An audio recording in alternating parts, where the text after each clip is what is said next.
Greetings, men and women of the interweb. Muscovy ducks are a great and easy way to produce a yearly supply of high-quality meat for your homestead. They also add beauty and personality to your environment, and are very pleasant birds to have around. This video is an easy-to-follow step-by-step guide on how to raise those birds successfully and how to calculate some of the logistics, as well as how to avoid some pitfalls which may ruin your endeavor.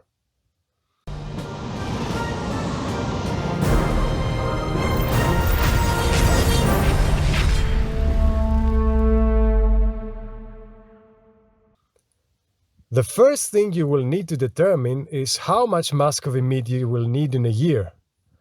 That will determine the number of female Muscovies you will be keeping year-round as breeding stock. Do not overestimate this number, because this number will increase the logistics of keeping them and the workload for processing them, as well as the feed costs, so only raise about as many as you and your family and friends can eat in a year, or you will have to be giving them away.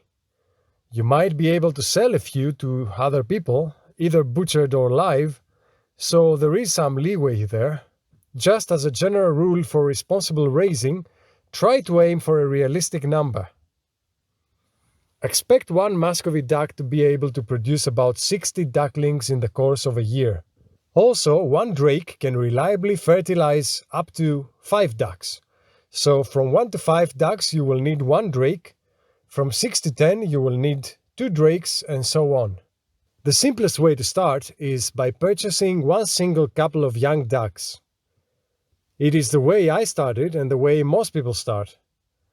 Just keep in mind that if you purchase it at the end of the good weather season, you will need to be feeding it for half a year with no tangible result being produced.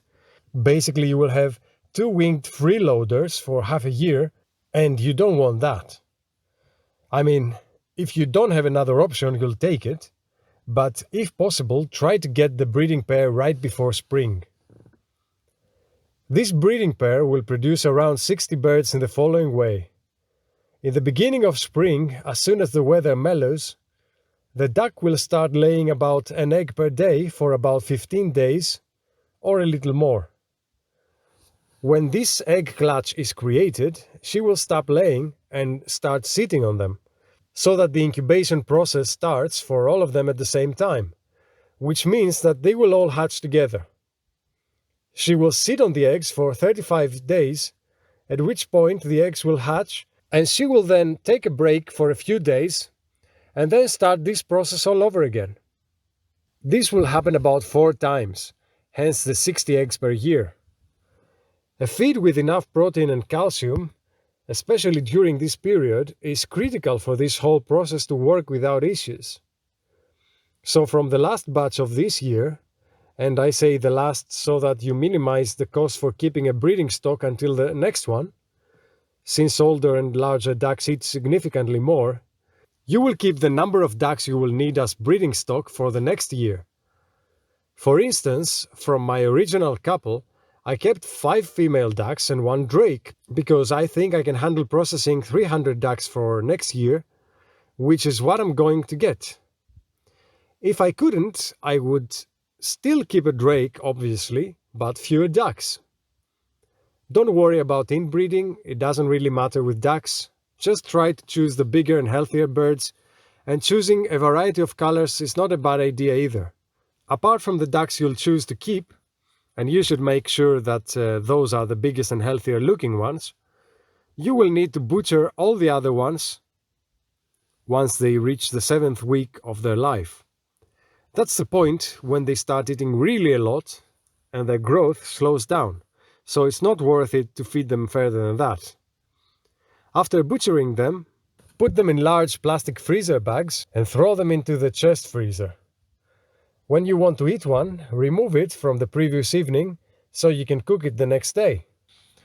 In order to be able to keep ducks safe and happy, and also give them a place to sleep and also raise their young in, you will need a coop. Now, here you have 2 options. You can make a larger walk-in coop, which is a luxury, and you can even add some roosts there. But try to not make them too high because the males won't be able to jump there, being too heavy.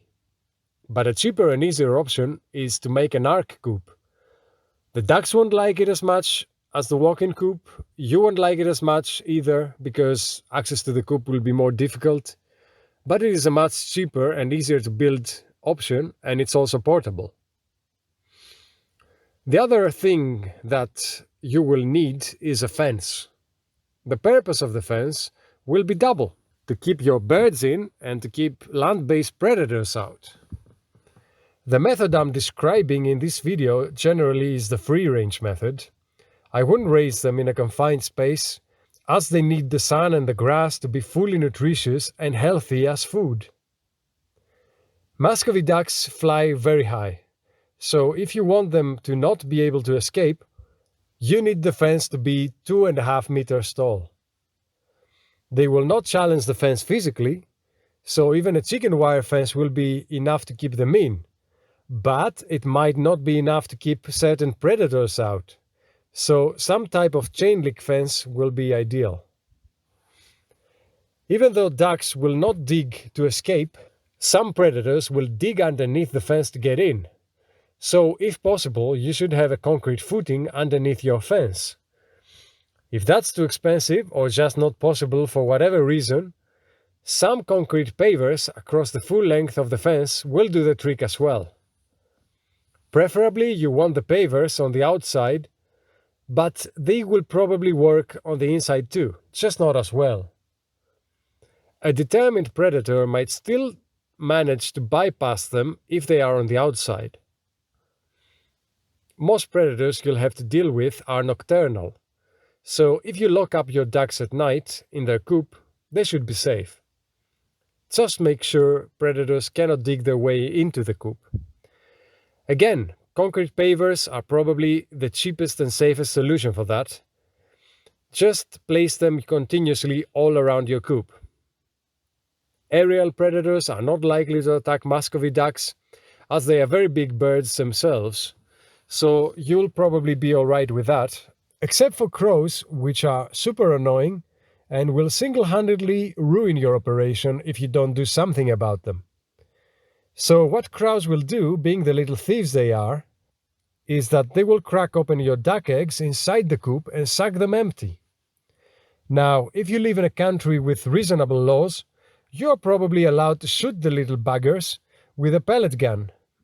But if the geniuses your countrymen have elected do not allow that, due to being completely disconnected with natural life, then you'll probably have to find other solutions. I solved this problem by moving the ducks to a walk-in coop, and then the crows were not entering that because it only had one door, and they were afraid that if I closed that door, they will be trapped in, so they stayed away from it altogether. Now, if you don't want to bother with closing the coop door every night and opening it every morning, you can install an electric fence, or if you have a tall chain link fence, just a single strand of electric wire on top of it in order to deter foxes because they can, unfortunately, climb fences. But once they get zapped once, they will remember not to try that again. Another piece of infrastructure which is not completely necessary but is highly recommended for the happiness and well-being of your birds, while also positively influencing their health and giving you something beautiful to watch as well, is either a small pond or, in the very least, a kiddie pool. Remember that Muscovies are waterfowl, so they drink a lot of water. They like washing themselves in water in a way that is super cute to watch, and they like to swim, or at least float, if all you have is a kiddie pool. If it's a kiddie pool, you don't need to bother with providing them with separate drinking water, just make sure you change the pool water daily.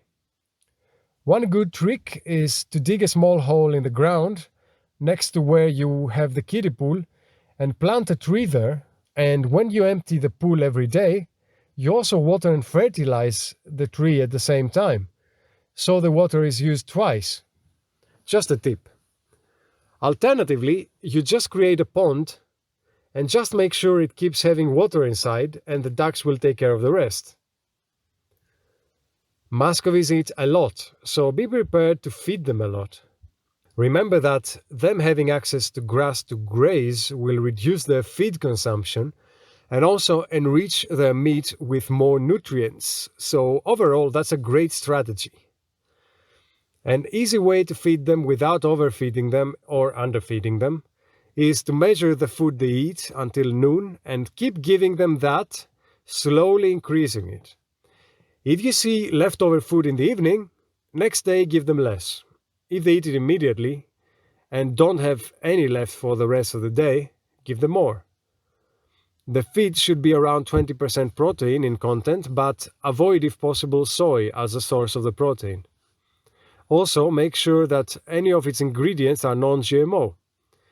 A rough estimate is that a single duck until butchering age will not cost more than €5 or dollars worth of feed. This, in my opinion, is a great deal whatever way you see it.